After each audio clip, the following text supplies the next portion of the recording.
Hello everyone, it's Zahava. Welcome back to the channel. It is a fresh out of the shower reading vlog for you guys today because I need to show you guys what I'm up to in real life, in real time. And as always, it's not going to be a very coherent video. I actually recorded part of this video, which was a library haul in my car in some previous footage, but I've decided to re-record it for you guys today because, I don't know, I just feel like re-recording it and I didn't exactly love the footage that I had shot in my car while I was waiting for an order to be ready to be picked up. Anyway, you don't care about that. You're here for the books. So I want to just tell you basically in today's video what is currently on my end table, which is over here. It's where I usually keep my library books. Also, what is on my night table. I want to tell you guys what's on my Kobo and what's on my Kindle, which are mostly NetGalley arcs. And I want to tell you guys what I've just finished reading and what I'm in the middle of reading. So we're just going to be sort of catching up in a very informal couch vlog today. All right, so let us start with what I'm currently reading.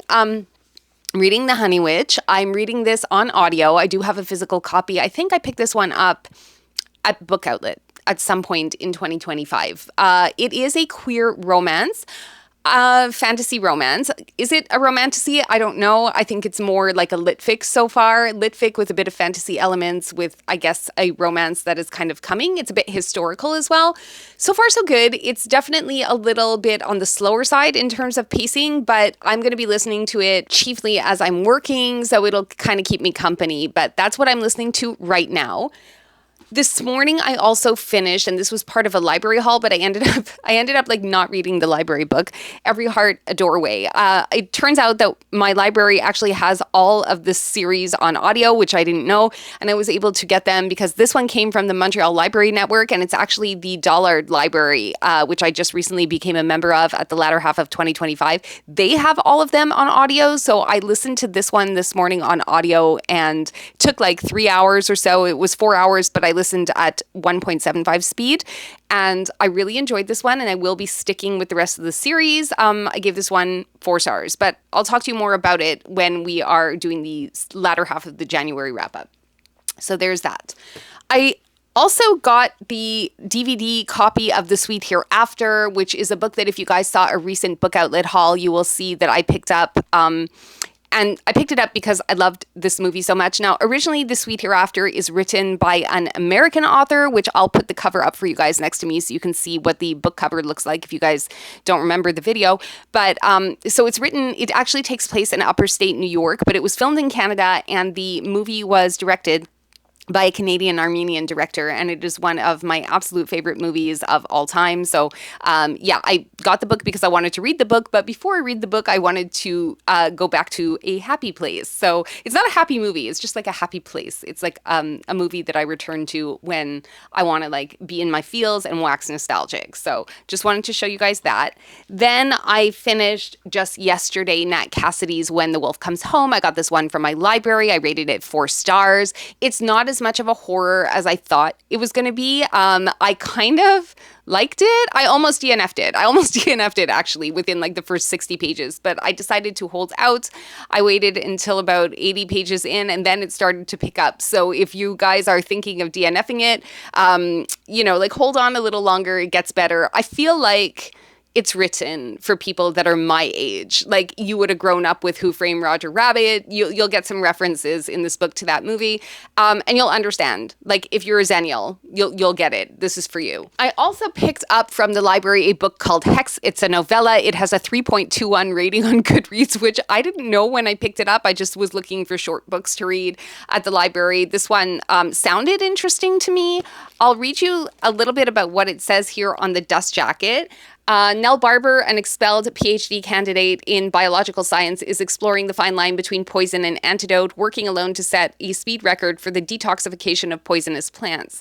Her mentor, Dr. Joan Callis, is the hero of Nell's heart. Nell frequently finds herself standing in the doorway to Joan's office despite herself, mesmerized by Joan's elegance, success, and spiritual force. Surrounded by Nell's ex, her best friend's boyfriend, and Joan's buffoonish husband, the two scientists are tangled together at the center of a web of illicit relationships, grudges, and obsessions. All six are burdened by desire and ambition, and as they collide on the university campus, their attractions set in motion a domino effect of affairs and heartbreak. Meanwhile, Nell slowly fills her empty apartment with poisonous plants to study, and she begins to keep a series of notebooks all dedicated to Joan. She logs her research and how she spends her days, but the notebooks ultimately become a painstaking map of love. In a dazzling and unforgettable voice, Rebecca Dinerstein Knight has written a spellbinding novel of emotional and intellectual intensity. So when I read this, I thought, how could this be bad? How could it be bad? And then I went on to Goodreads and I became like swept up, I guess, in other people's reviews. Like a 3.21 is not a really great review,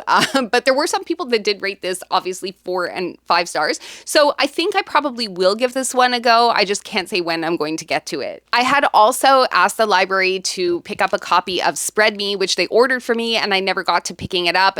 So while I was there, it happened to be in stock and I brought it home, but I don't know if I'm actually going to read it yet. I have a copy of The Echo Wife by the same author, and I know that I think she wrote also Upright Women Wanted, which I have seen at the bookstore a couple of different times, and I thought maybe I would pick it up. But again, I haven't read The Echo Wife. It's one that has been on my, I think I put it on my 26 to read in 2026 list, if I'm not mistaken. So I do have to get to that.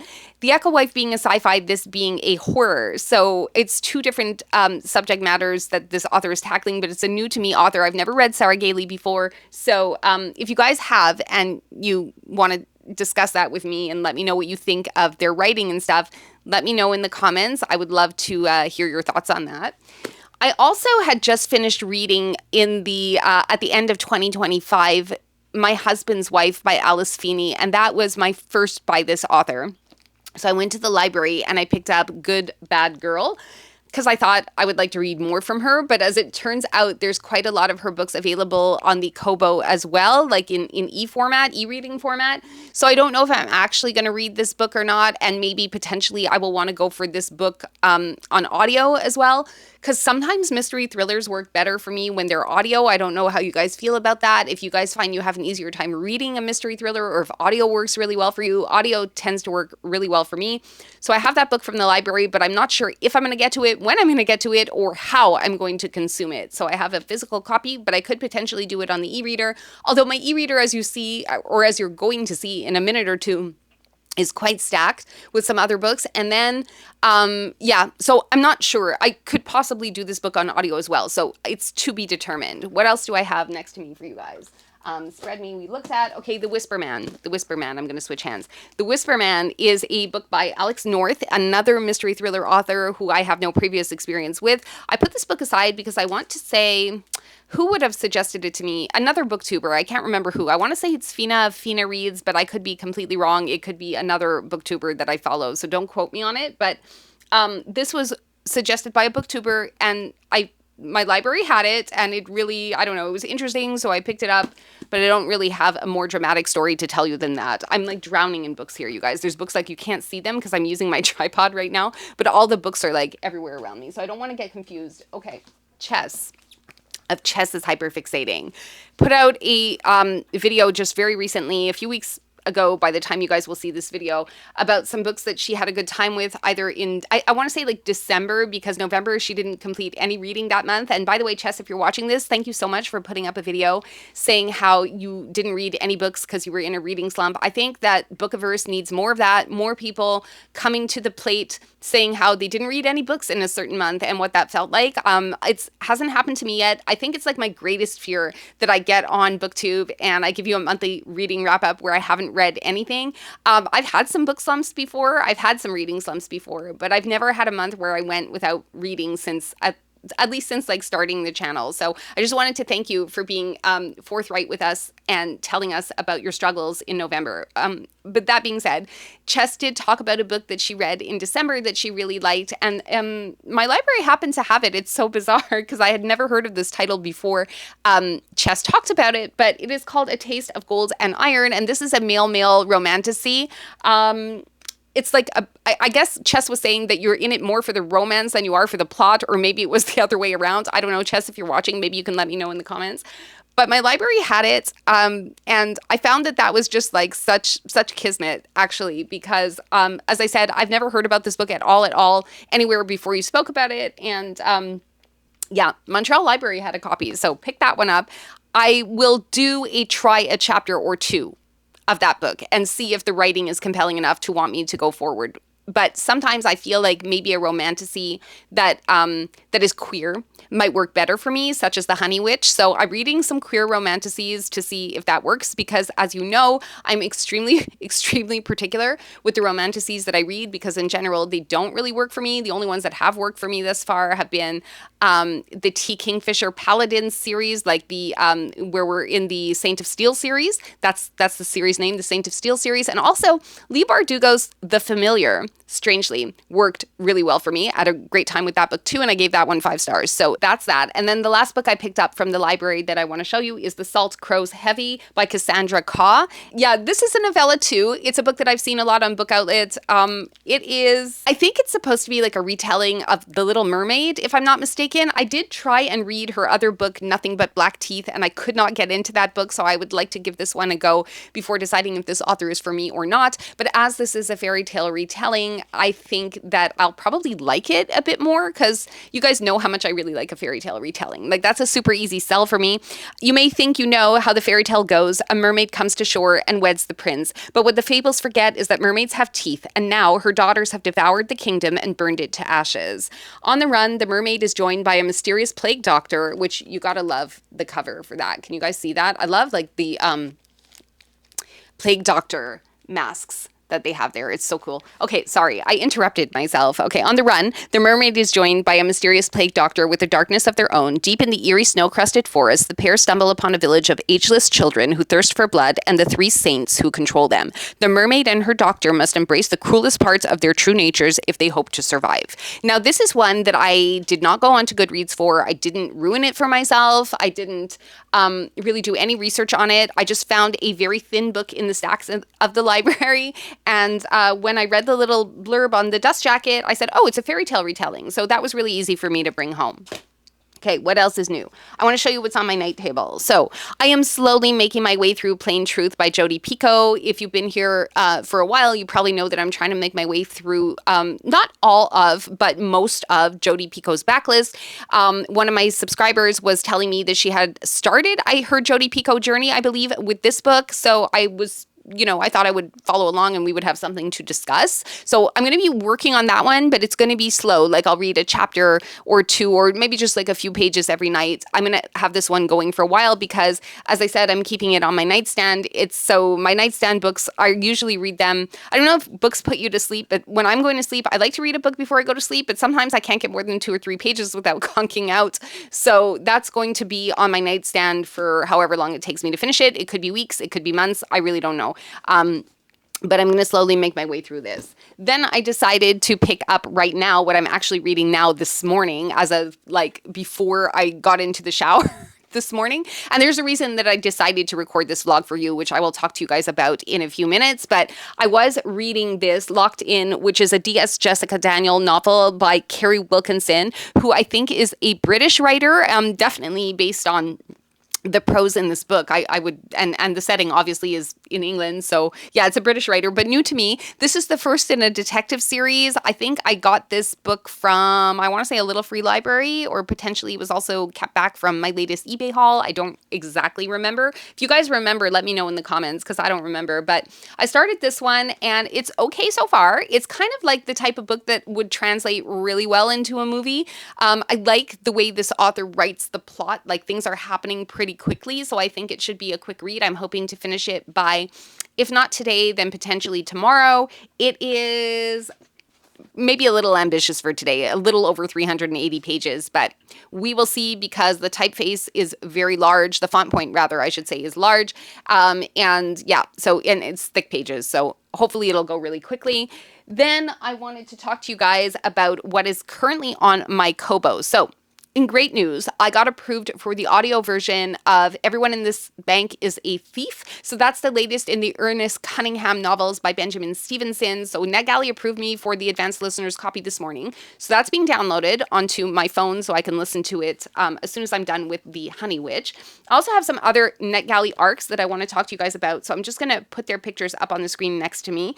So I was approved for She Had Enough, which I believe is a mystery thriller. I only on chapter 2, so I can't really tell you what's happening with that, aside from that when the book opens, we're having a girls' night. They're making some jokes, but I didn't get much past the first chapter, and it was only 4 pages, so I don't really know. I haven't really had a chance to like get into this book yet, but I was approved for that one. The next one, oh shit, I should get my phone. Oh, my phone's right here. It's here next to me. I'm going to tell you because it's easier for me to see what I have on NetGalley when I'm looking at my phone.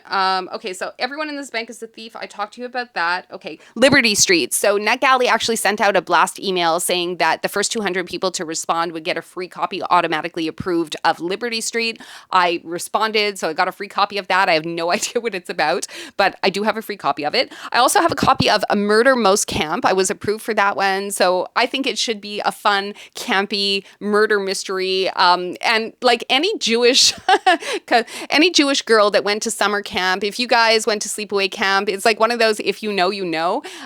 Yeah, you know, it was like a pastime. It was like a rite of passage for a lot of us. I don't know how it works in the US, but like in Canada, there is a big movement of like Jewish sleepaway camps, which I spent like all of my summers, literally all my summers from the age of 11 until the age of 16 at sleepaway camp, which is like 6 weeks that you go for like the whole summer. Although now it's not like so affordable. It's not so affordable because right now for the same price that you could pay for like 6 weeks when we were growing up, that's what you get for like 2.5 weeks now. So it's really expensive now. But that's how I met my husband actually, was at sleepaway camp when we were growing up. And I'm sure I told you this story on the channel before, but just in case you want to have a little parentheses anecdote here. But like Eric and I actually met when I was 11 and he was 13 years old at the sleepaway camp that we went to. And we were friends for like the following 2 summers. So like 3 summers in total. And the last time I saw him, I was 13 years old and he was 15 years old. And then we didn't talk for like 20 years. We grew up, we got married to other people and had kids with other people. And then and then we like reconnected when we were both separated and we both went through our divorces together and now we're married. So that's basically our history in a nutshell. But we actually met when we were kids at sleepaway camp. So all of this is to say that how could I resist a book where a murder takes place at a sleepaway camp? So I'm excited to get to reading that one. And then you guys are going to get tired of my stories. I tell the same stories like all the time. I don't know why I'm like this. I'm just trying to find the other title that I got. NetGalley shelf. Maybe I'm making a mistake and those are the only ones. She Had Enough, A Murder Most Camp, Liberty Street, and Everyone in This Bank is a Thief. So no, that's it. Those are the only books that I have from NetGalley. Oh yeah, there was one that was sent. Was it? Oh yeah, that was Liberty Street. That was sent to my Kindle. So what else do I have on my Kobo? Let me check because right now I have to go home. Okay, She Had Enough, A Murder Most Camp. I think I had some from my library. But I may have returned those. I don't have them on my Kobo anymore. So the books that I have right now, I've read. Yeah, I think that brings us up to date. Okay, so what's next for you guys? I have 5 books that I got from Book Outlet, which I didn't show you because I had a coupon and it was like a thing and I didn't want to do a whole book haul. But I think that this video may end with a book haul because I bought from, I will tell you exactly. One moment, please. I have to find the email. Okay, so I bought from a company called Lit Love Limited, who is an indigenous-owned Canadian book box brand. A selection of 8 what I'm hoping are going to be mystery thrillers, but in any case, it was a mystery box, and you could get either 5 books or 8 books. It's not sponsored. I spent my own money on this because I wanted to support an independent woman-owned business, especially if it's an indigenous business. So I'm expecting the delivery a little bit later today, which was actually the motivation for making this vlog today because I wanted to show you guys the books that I wanted to basically do an unboxing with you all, but I didn't want to make it like its own video because I don't know, I'm kind of feeling like a little bit embarrassed about the amount of books that are coming into this house, quite honestly, and I'm kind of glad that the channel is as small as it is because that also kind of polices the amount of like bad comments I can get. I do read the books, you guys. I read them, and a lot of the books, as you know from the eBay hauls, come to me at 20 cents each, or I get some from Little Free Libraries, so I am going to be trying to put, honestly, a curb on the amount of books that I'm buying because it's kind of insane. And there's going to be some things that are going to be happening very soon that I'm not at liberty to talk about right now. I can't really talk about it, but I do have to control the amount of books that are coming into this house. So I want to show you just the 5 that I picked up. It's like 5 or 6 that I picked up at Book Outlet, but I'm not actually prepared, so I do have to stand up and go get them. And yeah, so just stay tuned. I'll be right back, like after like the 2 or 3 seconds later clip that I will choose and put here. Okay, so hang tight. 12 seconds later. Okay, I'm back. We've legit been filming for so long that my hair has had a chance to dry actually on camera. Okay, so I want to show you what I picked up at Book Outlet in like a little box. Again, I did not want to make an unboxing video, so, you know, bear with me, okay?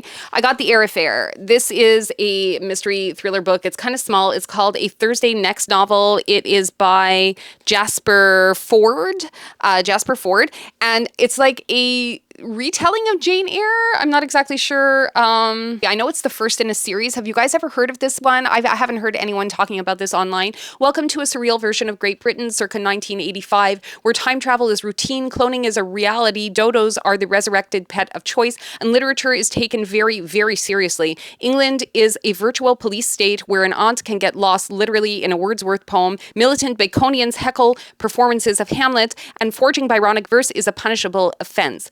All this is business as usual for Thursday Next, renowned special operative in literary detection until someone begins kidnapping characters from works of literature. When Jane Eyre is plucked from the pages of Bronte's novel, Thursday must track down the villain and enter a novel herself to avert a heinous act of literary homicide. So I love.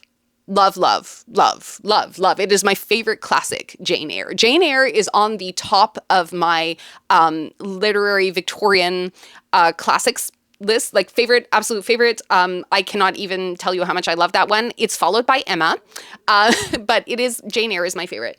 I read the little blurb on this book at Book Outlet, and I thought, how could I go wrong? It's a sci-fi mystery genre blend with classic lit.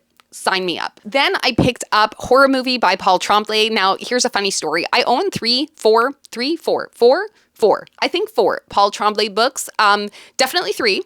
Which I haven't read yet. So I wanted to start Paul Tremblay with The Beast You Are, which is his collection of short stories. But there's one that actually is a prequel or sequel to A Head Full of Ghosts, which I have that I haven't read yet. But you need to have read A Head Full of Ghosts in order to appreciate that short story, which is in the anthology. So I put the anthology aside, having only read one of the short stories that were in it originally. So I have some experience with Paul Tremblay's writing, but not an awful lot. I really like it. I like his writing. It's really, really visceral, and the prose is excellent. So I'm just sort of starting to kind of collect more of his work. And this was a sprayed edge copy. It looks like a VHS tape. I'm kind of like, I don't know. I wanted to pick it up. I guess I was feeling like spending money that day, and this seemed like a sure thing. So I have this one. I got The Wolf and the Woodsman by Eva Reid. This is a Hungarian retelling of, I want to say, the Little Red Riding Hood story, but I don't really need to know more than that. I will read any fairy tale retelling you throw my way. My husband is Hungarian, so there really wasn't much more I needed to know about this. Yep, I'm going to try this one out. I also got Circus of Wonders. This is a fantasy magical realism, takes place in a circus type setting. I don't know much more about it than that, but it was on the bargain shelf at Book Outlet. So please let me know if you guys know anything about this book, and if you think I'm going to like it or not, let me know in the comments. Also, I heard a lot of people talking recently about What Happened to Nina. Book Outlet had a copy. This is a mystery as well, and I thought I would pick it up. So those are the 5. Oh yeah, there was 6 I wanted to tell you. Okay, so I picked up, because I've been looking at this book a lot, and I love the artwork that comes with it as well. I picked up Slewfoot. Everyone talks about this book. A lot of people have read it. It is a BookTube Bookiverse darling. I read Lost Gods. No, that's a lie. I tried to read Lost Gods from Brom. I have a copy of Evil in Me. I don't want to completely jettison this author. Not just yet. People's feedback about Slewfoot is so good that I'm willing to give it a shot. I think Lost Gods, which if you guys will remember, I DNF'd. And I think also Emily of Books with Emily Fox had a time. Had a time with Lost Gods as well. So if you guys don't know Emily, you could go check that out. I think what I'll do is, if I can find her vlog about it, I will try and link it down below in the description, because Lost Gods was terrible. Just just bad. The only thing good about it, honestly, was the artwork that came included inside of that book, which thankfully I got from the library. But all of this is to say that so many people are talking about how good this book is that, and I've been staring at it for quite some time, and I do like a witchy book, and I didn't love Lost Gods. I've cat fur in my mouth. It just kind of flew into my mouth while I was talking. But I didn't love Lost Gods because it was supposed to be Chet. Do you guys remember that video where I'm talking about I cannot take any character seriously whose name is Chet? I'm sorry if your name is Chet. But it didn't work for me. It didn't work for me. Chet was supposed to be going into a sort of hellish purgatory state to try and revive, I guess, protect. He was going to protect his wife who had gone into like the custody of his grandmother, and Chet is dead, and he has to kind of save his wife or come back from the afterlife to save his wife and unborn child. Anyway, it was a shit book, which I DNF'd.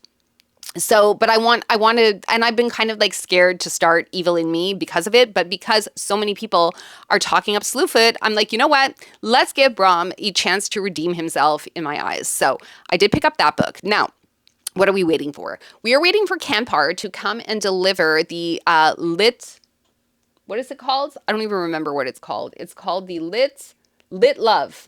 Here it is. Lit Love box. Is that going to come into focus for you? I don't know. It's like trying to find my face.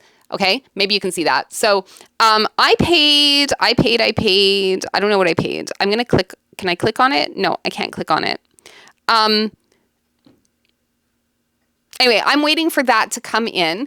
And then we can open it together and we can see what came in the box. Now, there's a place where you can write a note to seller. What I don't love about the Shopify platform is that when you write a note to seller and you place your order and it gives you the order confirmation, it doesn't actually let you see the note to seller that you've left. So you can't actually remember what you stipulated or go back to it to prove that you left a note to seller, which I think is really shitty. So Shopify, if you are watching, could you please, like, if we're leaving a note, let us see it in our fucking invoices, please, because it's so stressful to like not know what you wrote. But I know that this particular company has a mystery box and you can either choose your genre or leave a note as you're checking out like which genres are interesting for you. So I wrote something like mystery, thriller, horror, comedy, but like I didn't want romance and I didn't want romantasy. So I don't exactly know what I'm going to be getting, but there was like an overstock sale that this place was having right now. So yeah, I'll leave a link to it down below in the description if you guys want to go check it out, just because I'm so nice like that. But again, I'm not sponsored unless, of course, you know, you happen to be watching and you want to sponsor me for future videos. You can definitely get in contact, Lit Love Box. But for now, I just want to show you guys what I got, and I thought it would be fun to open it together. So I'm going to go and transfer this footage over to my computer and get started with the editing of this vlog, and then I will see you again once it comes in, and then we can open it together, and hopefully it will not be books that I've read or that I own, because that's the risk you take when you're getting a mystery box, and that's not the company's fault, you know? So anyway, okay, let's go and transfer over this footage, begin editing these videos, and I will see you again as soon as Canpar rings the doorbell and delivers that box. One eternity later. Okay, everyone, I am back, and the package from Lit Love just arrived. So I thought that we could open it together. If the sound is a little bit different, it's because I'm no longer holding the mic. I kind of have it like clipped to my tripod, so it's actually in front of me right now. So hopefully the sound is coming in all right for you guys. I have a pair of scissors here, and I think we're just gonna open the box together. I'm gonna do it on the sofa. It's not really the best setup, but I have really good lighting here right now because it's still kind of daylight out. I'm gonna open this now. Let me just see if it's like, no, it's not really taped anywhere else. So that's a good sign already. If you guys noticed, I've also done a bit of an outfit change because boob sweat, you know, and it was like really hot in here after filming like the last portion of the video. So let's see what we have in here. Ooh, okay, so it actually, I want to hold it up for you. That's what it looks like when you open it first. So it's really pretty. It's really, really pretty. So let's look at what the novels are. Okay, so the first one here, oh, okay, it's got a whole bunch of these,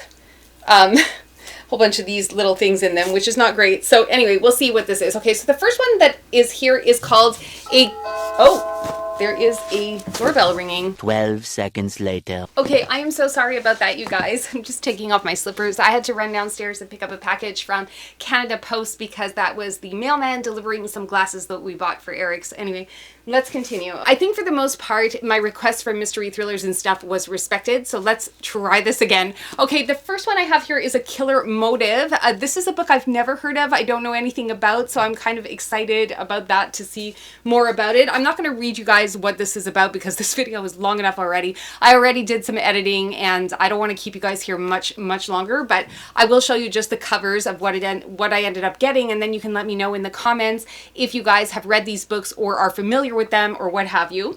The next one I have is You Belong Here, which I'm guessing is also a mystery thriller. It certainly looks that way from the cover and sounds that way from the title. So this is good because these are books that I don't know anything about and have never heard of before. This one I'm a little... I don't know. This one is called Dead and Breakfast. So I'm guessing it is a mystery thriller, possibly also a rom-com genre blend. Let me know if you guys have heard of it. I love the cover. I am getting the feeling though that it's kind of going to be a cozy. So I don't know. We shall see. But look, it's got these like vampire men holding hands. I feel like I might want to give this one a try. I'm not entirely disappointed with this one just based on the cover. And also, like, I've never heard of it. Have you guys heard of this one before? I've never heard of it. Let me know. Okay, we also have The Serial Killer's Party. Wow. Okay, again, one that I've never heard of. I don't know if these books are recent publications or if they're a little bit older. I would actually have to do like a little more research on that, but I don't want to do that again right now because this video is already so long anyways. So let me know if you have read this one or know anything about it. Then I got, oh fun, a Frida McFadden book. Okay, I'm really happy about this. The Intruder, I have never heard of this. I think there might be a good chance that I could find this book potentially on audio, which would actually make it a lot easier for me to consume. So I'm really happy about that. But this is the first author that I recognize in this bunch of books. So I'm really happy to have received this one because Frida McFadden does read really well for me. Then we have The Hitchhikers. Okay, again, this is an author and a title that I am unfamiliar with, but I will look these things up in more detail at the end of this video after we wrap up. Then I have The Haunting of Payne's Hollow. So I'm guessing that this one is a horror. It certainly feels that way, but again, I will have to look this one up and read the blurb. I read the blurb like after we close out this video, but yeah, it's got this like demonic horse on the cover, which is kind of fun. And this one, oh my god, okay, you guys, like, I'm really happy. I actually have this book on my, I want to say Amazon wish list, or it could be my library holds list. It's one of the two anyway, but either way, I can now take it off either one or both of those lists because I have been sent a copy of Best Offer Wins. So yeah, I'm happy about this. Now, from what I can remember, this book has to do with a house that's on the market and there's a lot of competing offers, but then there's this one person who is, I guess, the protagonist that we are following who falls in love with this particular house and will stop at nothing to basically secure it. So I think it's probably like a thriller, potentially horror, I don't know, but I know that she'll stop at nothing to get what she wants, and it's gotten some really good feedback, really good reviews, and I don't really know much more about the story than that, other than I've heard people talking about it, and generally the ratings are pretty good. So here is the stack. I don't know if you guys can see that well, because I know that I'm like holding it up is really awkward and you can't even see my face on camera right now, but here's the stack from Lit Love Box. I would say that I'm extremely, extremely happy with the selection that I got from this box. I feel like maybe it was just a perfect marriage of what I asked for versus the overstock that this company has. And I think I just ordered it at the exact perfect time. The books ended up costing, I believe, something around $11 each, which I think is a very fair price for having a whole bunch of new books. Frida McFadden is an author that I am familiar with. Best Offer Wins is a book that I already had on one of my wish lists, whether it was Amazon or the library, but it was on my radar anyway. And then a whole bunch of new titles that I've never heard of or never seen before. So I think at this point we are pretty safe to go ahead and close out the vlog for today. I want to thank you guys so much if you've come out to hang out with me today or stayed until the end of the video. Please remember to give this video a like if you liked it, subscribe to the channel if you'd like to hang out again, and I will see you again in the next video. Ciao for now.